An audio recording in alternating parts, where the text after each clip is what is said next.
पत्नी हूँ, धीरज धर्म मित्र और नारी, आपत्ति काल पर रखी हो चारी। स्वामी, मैं आपकी पत्नी हूँ, तुम हमसे कुछ बता नहीं सकते? बताओ ना महाराज, क्या बात है? आज पूरी बात बताई कि देवी ऐसी ऐसी बात है, अब क्या होगा? रानी पवन रेखा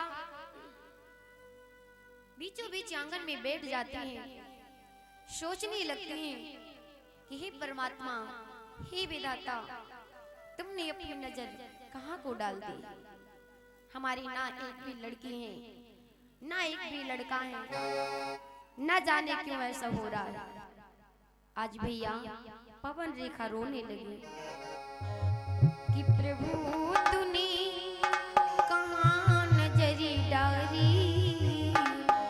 श्याम, इस दुनिया में, इस जीवन में हमें क्या सुख लिखा ही नहीं है कि प्रभु तूने कहाँ नजरी डाली और मेरी बहन कौला।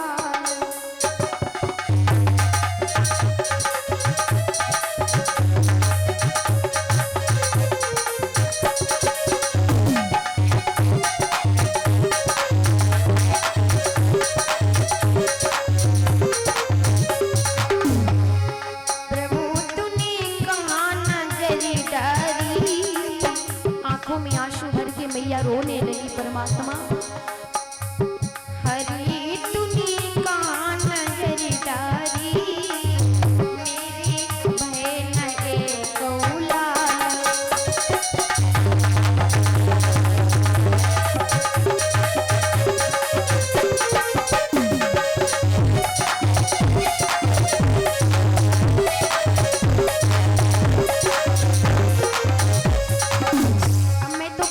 बताने के लायक भी नहीं हूँ, कैसे करूं कहाँ को जाऊं, किन से अपना दुख सुनाऊं।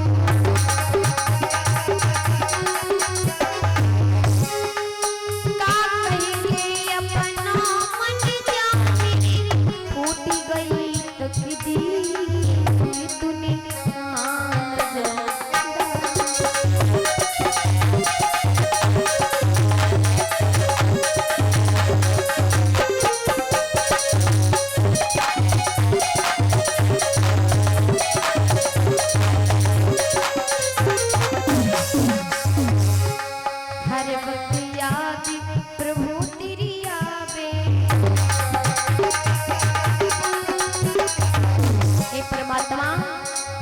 हर पल शुद्धि प्रभु तेरी आवे,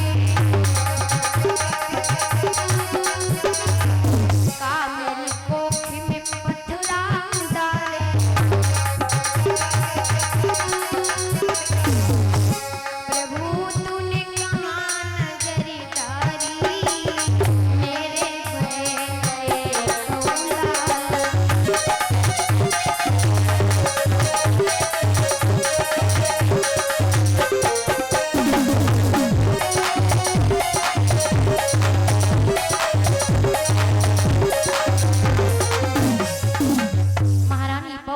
कहने लगी, क्या मेरे गर्भ में पत्थर डाल दिए हैं क्या परमात्मा? अरे इससे अच्छा तो मेरा जन्म ही ना होता, इससे अच्छा तो मैं पैदा ही ना हुई होती। अपनी माँ को बुरा भला कहने लगी कि इससे अच्छा माँ मेरी पैदा नहीं की होती तो अच्छा रहता। आज के दिन पर ये दिन देखने को नहीं मिलते। कलेजे पर हाथ रख करके फवक फवक करके रोने लगी, क्योंकि कहते हैं जब हमारे ऊपर आपत्ति आती है, दुख आता है, तो उस आपत्ति को, उस दुख को हमें अकेले ही काटना होता है। और जब सुख आता है तो महाराज सुख में सब लोग शामिल हो जाते हैं। एक बात याद रखना आप लोग, क्योंकि कहते इंसान चला जाता लेकिन ये बातें सदैव रह जाती हैं। इंसान की बातें, इंसान की यादें, बल्कि इंसान कुछ ही दिनों तक रहता है, चला जाता है। इंसान की सूरत को भुला सकते हो लेकिन इंसान की बातों को नहीं भुला सकते। कहते हैं अगर साथ देना है तो महाराज दुख में दीजिए, चाहे कोई भी हो। हम ये नहीं कहते कि अपनों कोई पराये को भी, मतलब कोई भी हो, अगर आपको साथ देना है तो उसके दुख में दो। महाराज सुख में तो हिजड़े भी नाचने आ जाते हैं। कौन इनका रिश्ता होता? कोई रिश्ता होता? लेकिन सुख होता तो वो भी नाचते हैं, वो भी मांगते हैं, लेकिन दुख में नहीं आते। क्यों नहीं आते? कि भगवान स्वयं कहते हैं कि मानो दुख को अकेले ही काटना होगा और सुख में सब लोग शामिल होते, सब लोग शामिल होंगे, दुख में कोई नहीं होगा। दुख में अपने भी पराये हो जाते भैया।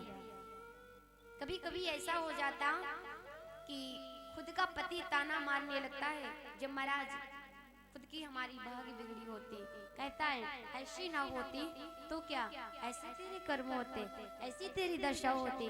महाराज याद रखना, अपने भी पराये होते हैं। कभी तुमने सोचा ही नहीं होगा कि हमारे साथ में ऐसा ऐसा होगा, वैसा वैसा आप लोगों के साथ में व्यवहार किया जाता है।